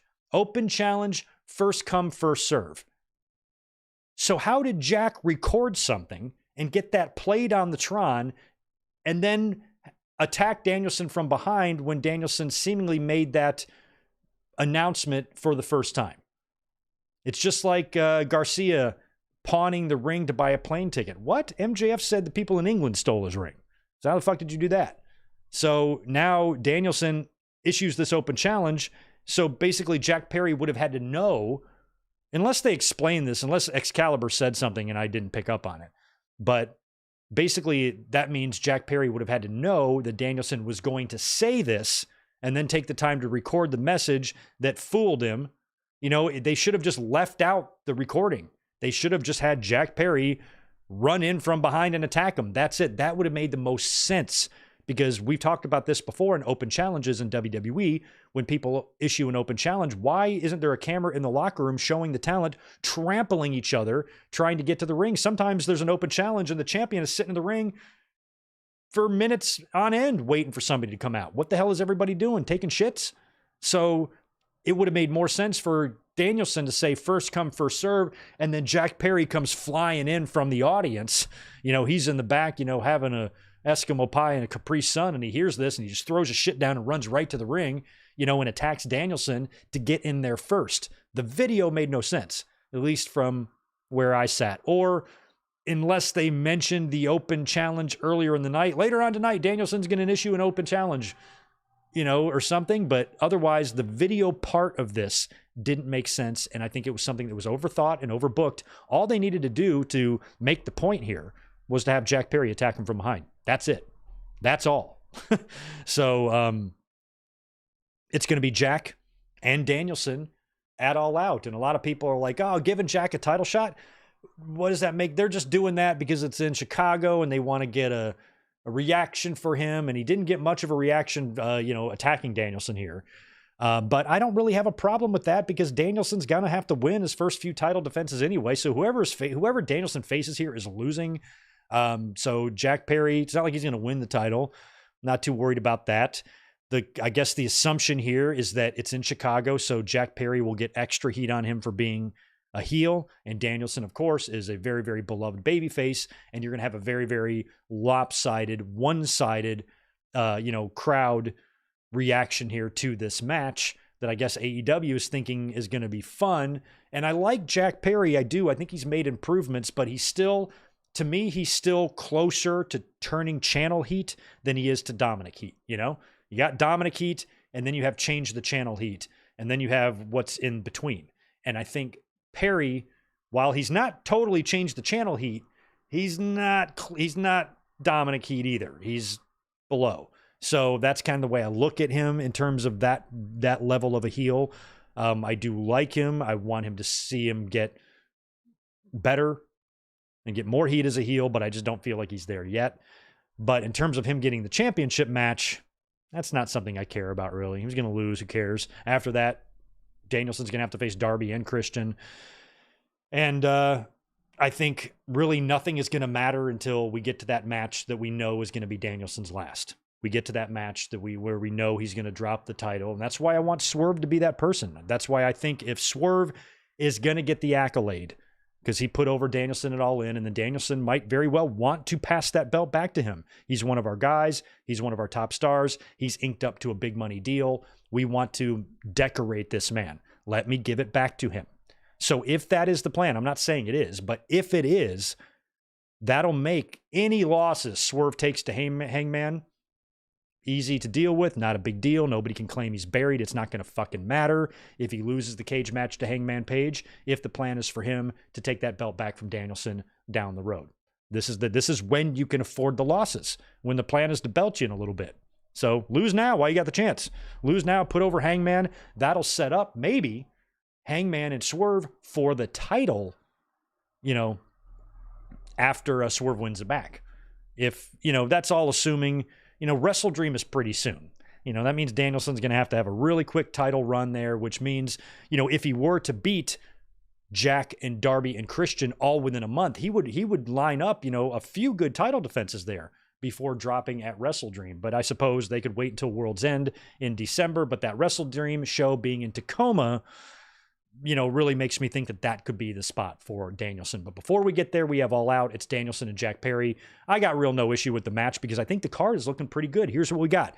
Danielson defending the AEW title against Jack Perry. We're going to have Hangman Page versus Swerve Strickland in a cage match.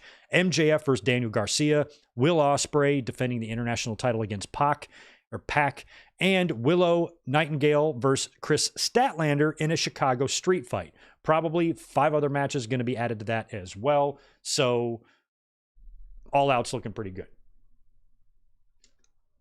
But we have another pay-per-view that comes before All Out. It comes in just a few hours. SmackDown has already been taped in Berlin. That goes live here in less than an hour, so enjoy watching SmackDown tonight. I saw a lot of clips on social media today of the show, so I already have a pretty good idea of what goes down.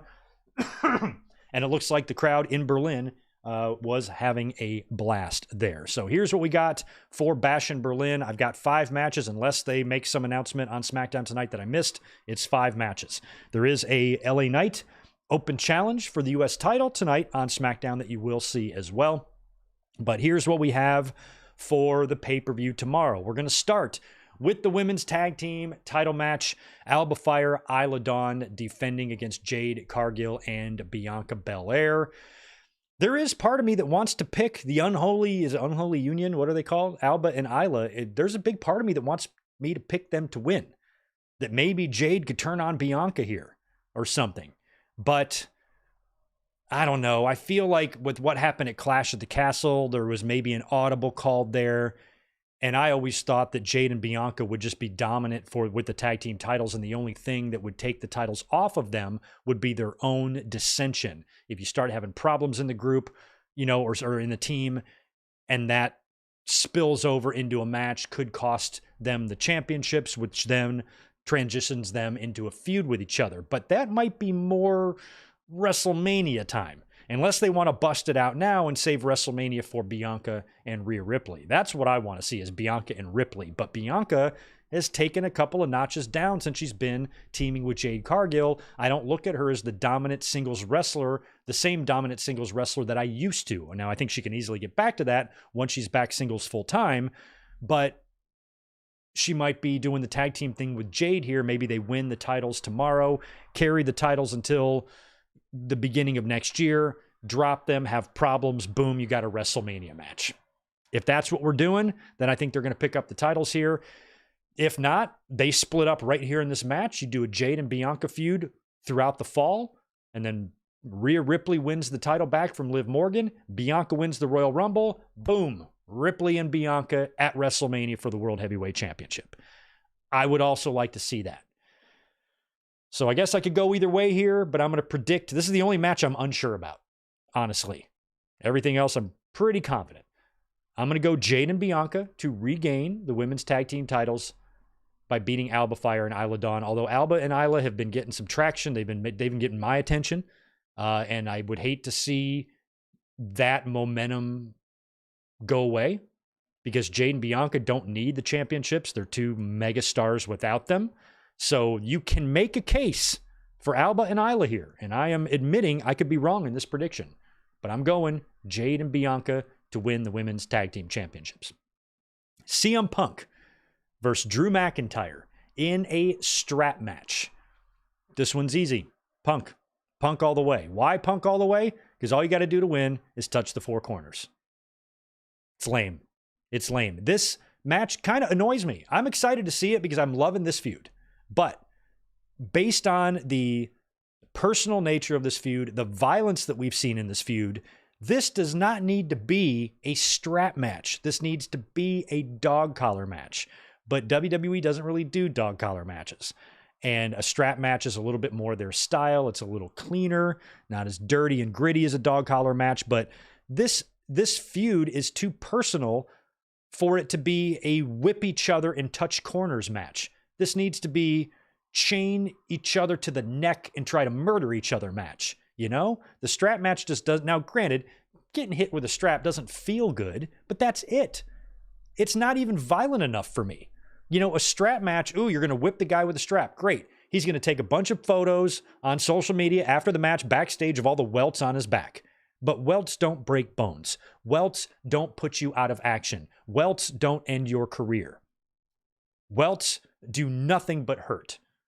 They should give you no other fear than that. Oh, this is going to sting a little bit, but at the end of the day, I'm going to wake up tomorrow and be able to wrestle. You know, where a chair will break your leg. You know, a kendo stick might break your hand. You know, some other foreign object like a chain could open you up, lacerate you, break your nose, that type of thing. A strap is just going to be uncomfortable.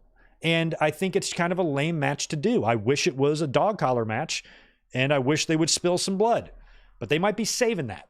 They might be saving that. Part of the reason I think that this is a strap match is because they're saving the violent match for the next one, which is going to be the rubber match, blow off, bad blood, Hell in a Cell. We all know it's leading there. So you could make the argument that a dog collar match and then a Hell in a Cell is like violence on top of violence. I get it, but this is a very personal feud. So the more violent, the better in my mind. I think the strap match is a little bit lame, and it protects Drew. You know, he can lose this. Do you think Drew gives a shit about losing this match to Punk? He's probably more than happy to put Punk over. This guy, Phil, doesn't even have to pin me. Or Phil's not going to pin me to win. He's going to touch corners like fucking duck, duck, goose.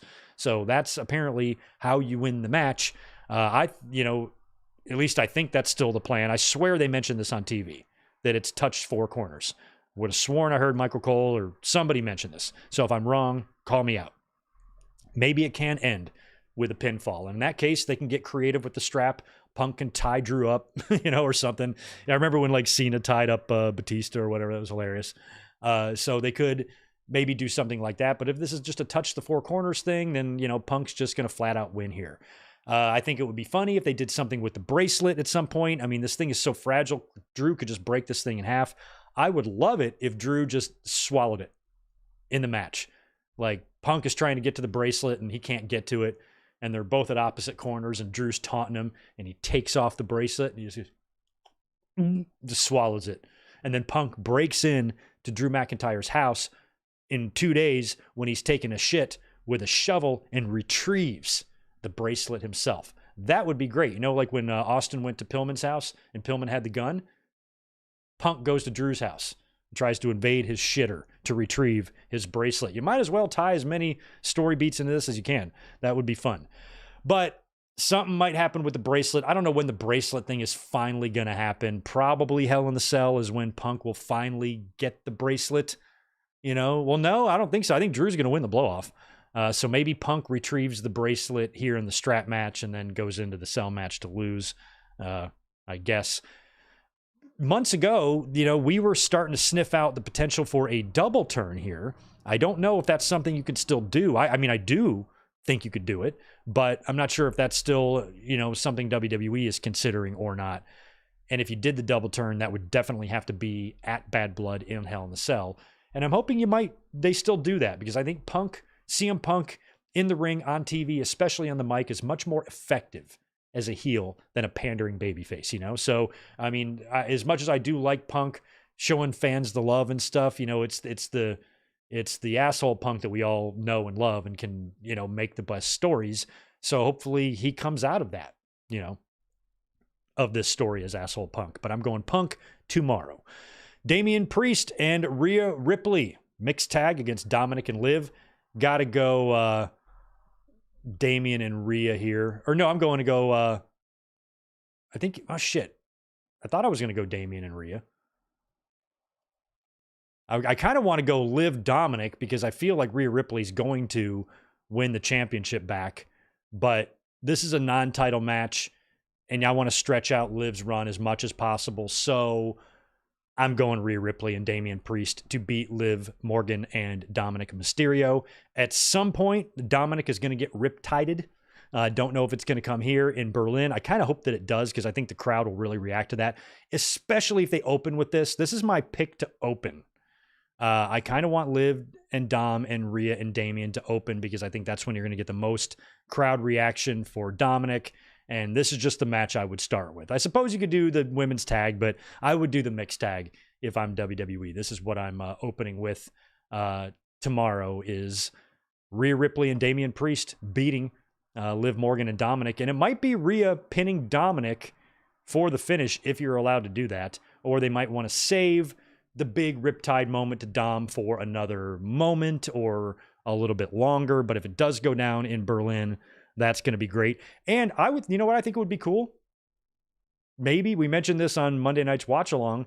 Like, do you think there's any chance that Rhea and Damian could challenge for the pizzas? Could we get a Balor and JD McDonough versus Damian and Rhea Ripley match for the titles? Could Ripley be the first woman since China to make history and win a men's title? I'd be into it. She could take JD. She'd whip his ass, big-head little fucker. Rhea'd kill him. So that might be something they could do. And Rhea and Damian are going to have to win here first in order to do that. Cody Rhodes defending the undisputed title against Kevin Owens. This all just depends on whether or not Kevin Owens turns heel or not. I think there is a chance that this whole thing is a red herring. All this talk about Owens going heel, leaning into it on commentary, Waller in Theory posting the betrayal video package on SmackDown. All of this stuff happening, I actually think it would be kind of unique and funny if Owens just doesn't turn heel. And then he can be kind of funny about it. I don't know why you guys all thought I was a turn heel. I'm not turning heel. And then Randy Orton is the one that turns heel. Because I think after Randy Orton loses to Gunther, he's going to have to come back to SmackDown and probably turn heel there and maybe feud with Cody Rhodes. So if Cody and Owens both go heel, or I'm sorry, Orton and Owens both go heel, then I'm not saying you can't do that, but it's going to be two brand new heels right off the bat. They're going to have, if Owens goes heel, I think when Orton comes back, he waits another month or two before making some heel transition and let Kevin Owens get rolling first and allow him and Cody to have another match. But they could just do a one-off here. Owens doesn't turn heel at all, maybe finds himself traded to Raw, and then Randy Orton goes heel and feuds with Cody Rhodes. I'd like to see something like that happen. But I think for tomorrow, Cody Rhodes, as much as I would love Kevin Owens to win the world title again, he's not going to do it tomorrow. Cody Rhodes will retain. And in what I expect and better be the main event, you're going to have Gunther defending the World Heavyweight Championship against Randy Orton. I'm expecting this to be a great one. But at the end of the day, Gunther is going to beat Randy Orton and retain the World Heavyweight title. I think that's pretty much a given. But I think the match is going to be really good, and I'm looking forward to it tomorrow. So make sure you join us tomorrow. We're going to go live at, I think I've got it planned for 6 Eastern, 3 Pacific, our Bash in Berlin review. So it will be a couple of hours after the show goes off the air, but I might get a late start on watching it. I might have some lunch. Then we'll come up here and give the show a nice, thorough review, and you will get all of my thoughts tomorrow afternoon. So it's not going to be long before you see me again. I'm going to be here with you the next 3 days in a row after this. So whole lot of Greg coming up. Get ready.